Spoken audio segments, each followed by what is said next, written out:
समझ? देखें जी, आज सबसे पहले तो कौम को बहुत बहुत मुबारकबाद हो, क्योंकि ये जीत इमरान खान की नहीं, आपकी नहीं, मेरी नहीं, ये पूरी कौम की जीत है।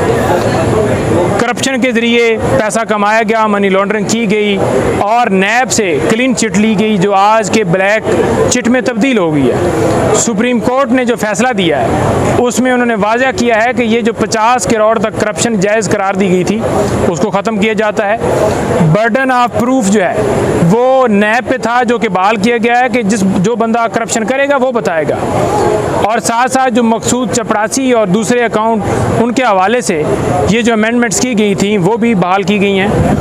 और एसेट बियॉन्ड मीन्स ये एक अमेंडमेंट की गई थी, उसको भी बहाल किया गया है। और दूसरे नंबर पर जो 7 दिन के अंदर अंदर सुप्रीम कोर्ट ने वाज़ह कहा है कि तमाम जो रेफरेंस डिस्पोज ऑफ किए गए, वापस भिजवाए गए, तमाम को जो है बहाल किया जाए और उसी जगह से ये शुरू हो गया। इसके अंदर मैं बताऊं कि सेक्शन 4, 5, 9, 14 और 23 में अमेंडमेंट्स की गई थी। तमाम तरमीम जो हैं वो ख़त्म कर दी गई हैं और ये सुप्रीम कोर्ट ने फ़ैसले में कहा है कि बुनियादी इंसानी हकूक़ के मुतरादफ़ ये तमाम अमेंडमेंट्स थी, जो कि फ़ंडामेंटल राइट्स जो हैं आइन ने पाकिस्तान के, उनके ये ख़िलाफ़ थी। तो लिहाजा क्योंकि ये ख़िलाफ़ थी तो इनको ख़त्म किया जाता है। अब इनको लेने के देने पड़ गए। आपके सामने वाज़ह है कि ये अमेंडमेंट्स जो की गई, जब हुकूमत चेंज की गई तो उसका मकसद ही ये था कि तमाम केसेस जो हैं वो ख़त्म करवाए जाएं। इलेक्ट्रॉनिक जो वोटिंग मशीन है वो आपको पता है इसलिए ख़त्म की गई कि धांधली की जाए। आपको पता है कि ओवरसीज़ जो पाकिस्तानी हैं वो इमरान खान साहब के साथ हैं और 99% उन्होंने खान साहब को वोट देना है, तो उनका वोट ख़त्म किया गया। तो इसी की ये कड़ी नैब अमेंडमेंट्स थी जो कि इन्होंने की ताकि इनके केसेस ख़त्म किए जाएं और ये आके इस मुल्क के ऊपर दोबारा बैठ के उसी तरीके से पैसे कमाएं।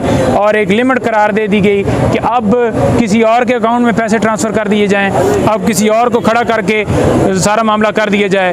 तो ये सारी की सारी अमेंडमेंट्स ख़त्म हो गई। नईम साहब, ये बताइएगा कि इस फैसले के बाद पाकिस्तानी सियासत पे क्या असरात मुरातब होते हुए नज़र आ रहे हैं? और दूसरा क्वेश्चन ये लीजिएगा कि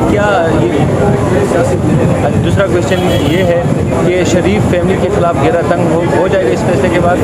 देखें, घेरा तंग जो है, बात ये नहीं है कि घेरा तंग की बात है। चाहे शरीफ फैमिली हो, चाहे जरदारी फैमिली हो, चाहे पीटीएम की कोई और जमात हो, चाहे कोई ब्यूरोक्रेट हो, चाहे कोई बड़ा ऑफिसर हो, जितने लोग हैं, जिन जिन लोगों ने अमेंडमेंट से फ़ायदा लिया, तमाम जो है ज़ुमरे में दोबारा आ गए और उनके लिए घेरा तंग हो गया। और घेरा तंग कैसे हुआ है कि ये जो करप्शन थी इसको जायज़ कर दिया गया कि अब साबित किया जाए कि वाकई ये करप्शन से पैसा कमाया गया।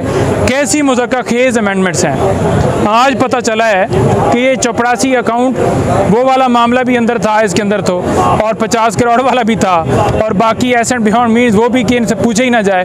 तो ये सारी अमेंडमेंट्स इसलिए की गई। खान साहब के ऊपर जो फ़ायदा कहते हैं, कैसे खान साहब को फ़ायदा है? बात यह है कि जो उनके ऊपर केसेस बनाए गए हैं वो तो हैं ही 50 करोड़ से नीचे के, तो फ़ायदा तो उनके लिए नहीं है, क्योंकि उनके ऊपर जो केसेस बनाए गए हैं वो 50 करोड़ वो तो इसके अंदर आते हैं। तो अगर उन्होंने फ़ायदा लेना होता तो वो कहते कि ठीक है अमेंडमेंट्स ठीक हैं। उनको पता था 200 के करीब केसेस जो बने हैं। जब हुकूमत ख़त्म हुई, हमारी पहली मीटिंग हुई, खान साहब ने कहा कि अब ये लीगल जंग है और लीगल के साथ साथ सियासी जंग भी है और ये मेरे ऊपर केसेस बनाएंगे। उनको पता था कि केसेस ऐसे बनाएंगे जो कि समझ से बाहर होंगे। आपको ये भी पता है कि ज़मानत इसी वजह से कन्फर्म हो रही हैं कि खान साहब के खिलाफ कोई शवाहिद, कोई सबूत नहीं मिलता। अच्छा नईम साहब, ये बताइएगा जिस तरह नेब के हवाले से जो नेब तरमीम का केस काफ़ी अरसे तक चलता रहा, तकरीबन 53 तक समाअत हुई है इसमें, कौन को आसान अल्फाज में ये बताइएगा कि नेब के अंदर इन्होंने कौन सी तरमीम की थी और जो अभी सुप्रीम कोर्ट ऑफ पाकिस्तान ने आज जो फैसला सुना और वो सारों को? मेरे भाई, मैंने पहले आपको बताया है कि जो 50 करोड़ करप्शन नहीं, फेडरल गवर्नमेंट जो डिसीजन देगी, गवर्नमेंट ऑफिस जो फैसले देगी, उनको नैब के अख्तियारात से बाहर कर दिया गया था। यानी कि उनके डिसीजन करप्शन के हवाले से या कोई पैसों के हवाले से, एसेट बियॉन्ड मीन्स के हवाले से वो ख़त्म कर दिए गए थे। आज वो बहाल हो गए हैं। फिर ये किया गया कि जो बेनामीदार हैं, बेनामीदार अकाउंट्स जो ऑफेंस की डेफिनेशन है उसको चेंज किया गया था कि 500 करोड़ तक जो है 50 करोड़ तक जो करप्शन करप्शन है उसको जायज़ करार दिया गया था, उससे नीचे जो है वो केसेस ही नहीं चलाए जाते थे नैब के अंदर, उसको बहाल कर दिया गया कि जो अगर 1 करोड़ की करप्शन होगी, 1 करोड़ का केस होगा तो वो चलेगा, ये नहीं कि 50 करोड़ से नीचे वाली जो है वो केस नहीं चल सकते, दायरा कार इसको महदूद किया गया था।